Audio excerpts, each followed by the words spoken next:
안녕하세요. 현직 공인중개사 우리들 아파트입니다.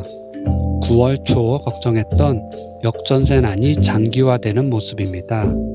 이사철을 지나 11월이 코앞인데 현장에서 전세 계약은 뜸한 편입니다. 주요 지역별 전세가가 어떻게 변화하고 있고 앞으로 어떻게 될지 정리해봤습니다. 먼저 서울 잠실 전세 가격과 매물을 살펴보겠습니다. 잠실 S와 리센츠 모두 전세 매물이 200여 개 이상 쌓여 있고 가격은 2020년 수준으로 하락세입니다. 특이점이라면 지난해와 달리 월세의 계약 건수가 전세보다 늘고 있다는 점입니다. 잠실뿐만 아니라 반포자이나 레미안 마포 리버웰 등 주요 지역의 전월세 가격과 실거래 계약을 봐도 2020년 수준으로 가격은 내려가고 월세 계약이 늘고 있다는 공통점이 있습니다.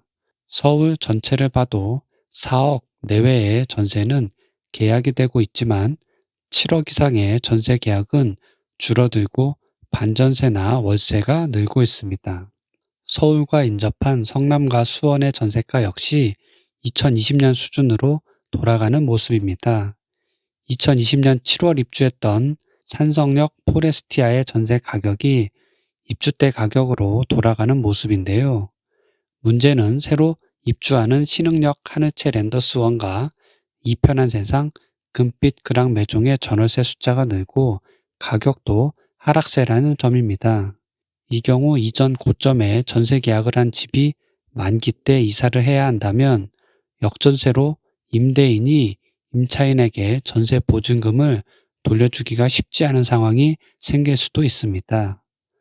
33평 기준 기존 산성역 포레스티아는 5억 중후반에 계약을 했는데 현재 새로 입주하는 대단지인 두 곳의 전세가는 5억 초반도 힘들어 보이기 때문입니다.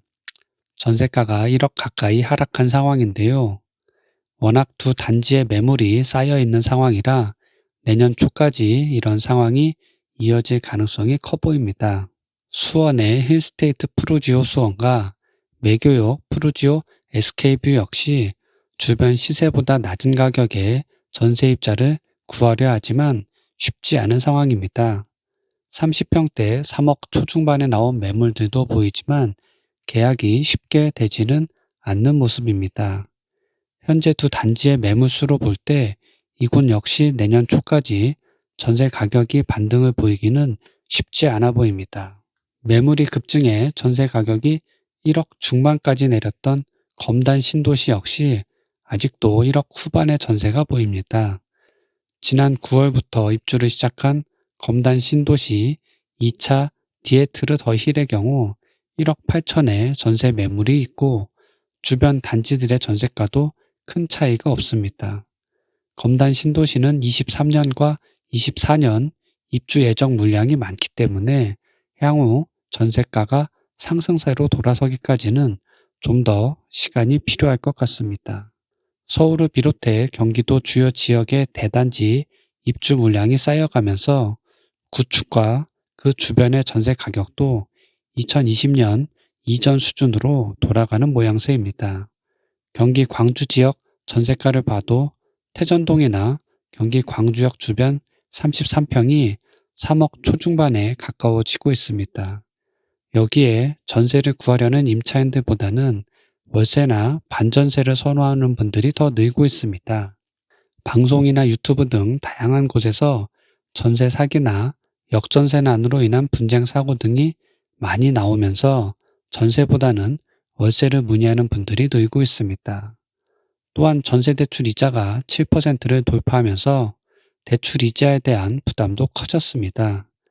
전세대출 이자가 2%에 받았던 분들은 2억에서 3억 정도의 대출까지도 부담 없이 받았는데 이제는 2억 이상의 대출은 많이 부담스러워하는 분위기입니다. 실제 만기 일시 상환으로 2%대 3억 원 대출 시 월 50만 원 정도 나가던 이자는 6%로 대출받으면 월 150만 원으로 크게 증가합니다.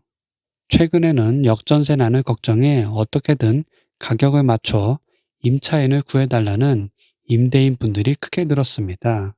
이전 보증금을 빼줄 방법을 이리저리 알아보시는 분들의 문의도 많습니다. 반면 임차인들은 여러 조건을 보며 싼 전세 매물을 찾거나 월세를 고르는 상황인데요. 내년 초까지 이런 상황이 이어질 것으로 예상되는 만큼 각자의 계획들을 조금 일찍 확인하고 미리미리 준비를 해야 할 듯합니다. 마지막으로 구독, 좋아요 눌러주세요. 시청해주셔서 감사합니다.